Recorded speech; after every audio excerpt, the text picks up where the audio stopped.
Alright, now we're going to take the rear portion of the seat, upper portion of the seat apart, and what we're going to do is we're going to simply take all these hog rings, get rid of them all along the edges here, as well as the clips here, fold this down, get them off the sides, and get them off the bottom here as well.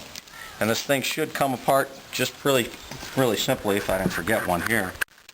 And the whole backing portion of this should fall apart. Needless to say, there is a piping in this area here. They do make new piping on the new ones, however they don't have the actual rigidity of the pipe that's inside here. So we're going to reuse this pipe that's inside here again to replace this, as well as the one here. There's a metal one here that goes all the way across that we'll reuse as well. So we're going to just disassemble this and take this apart all the way around and turn this inside out at the top. Alright, so we've turned the seat cover inside out, and then just like on the seat bottoms, of course all the way around the inside here, all the way around are hog rings, and we've already gone ahead and cut them and broken them off, but you got to go all the way up and around both sides, and then once you can do that, then the old seat cover easily removes, leaving you with your seat back cushion. But once again, here are the channels right here that you can see the metal pipe in here. You can feel it, and that's what you hog ring the new ones to, and that's where the old ones came off. What we're missing here when we put these new seat covers on is the stability that the originals had to hog ring these on to the actual seat foam itself. So what we're simply going to do today is reuse the old piping that goes in here and give it some rigidity so it'll hold onto the seat cover itself, or the actual seat foam, so it'll have some meat to grab onto. I'm just not a fan of just going directly from this material, hog ringing it to this directly.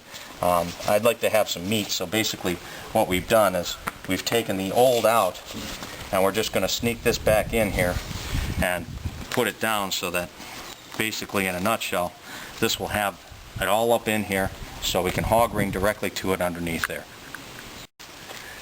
Right now we've got the seat cover laid on top of the seat foam, and what Mike is doing is he is going ahead and hog ringing it in. It's a little hard to get to. It's easier if you take the foam off of the frame, which we have done. That gives you a little bit more room to bend and play with it. But you can see it's this whole inside back piece, like where your back rest support is, all the way around the inside, has got the hog rings that you need to attach to the foam. Way down in the channels here, and you do that on both sides. Now we are putting the seat cover over top of the foam, like folding it over once we've hog ringed all the channels in. You start at the top and you work your way down the sides. The reason for that is if you do the sides first, you'll never be able to pull the top over. It'll be just too tight. And as you go along, make sure the foam is not bunched up in any areas by sticking your hand underneath. And you can see how we just made our way all the way down the one side. We'll do the other side, and then we'll just start the hog ring process again. We have now hog ringed the back on. There's 3 at the top and 5 down each side.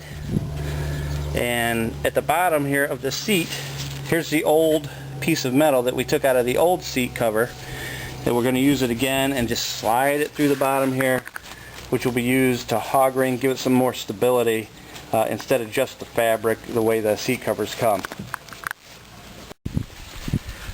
Here you can see the finished back.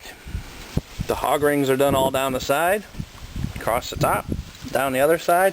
You take this little piece, fold it over, you make a little triangle here on the edges, fold it in nicely, and just clip it to the sides here, because the back is going to cover this anyway from about here up, and just make it nice and pretty. And here you can see the finished front, and we'll be putting them back together here, and we'll show you what the finished seat looks like.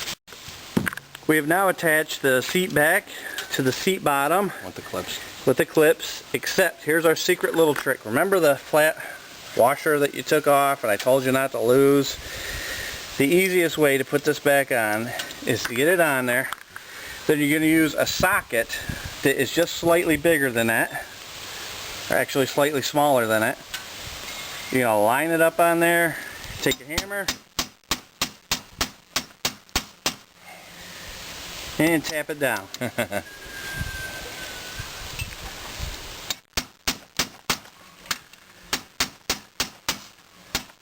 There it is. And there, it's on there perfect. That's how you do it. We have attached the sides. This is the T50.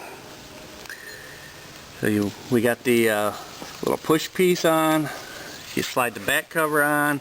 You put the T50 in. And then we move up here to the seat belt. You find the holes with your finger. You put the piece on there and you just screw it in. And then we're going to put on the final piece. Will be the back. And we'll be done with this side. Yeah, there is our final product. Remember the old trashy seat with the ripped seat cover and the falling off bottom? And while we were at it, we got the new chrome trim. You can put around it. Just brightens up the seat. Looks really nice. And you do the exact same thing to the other side and you'll have a complete set. So that ends this instructional video on how to replace the seat covers on your F-Body Trans Am.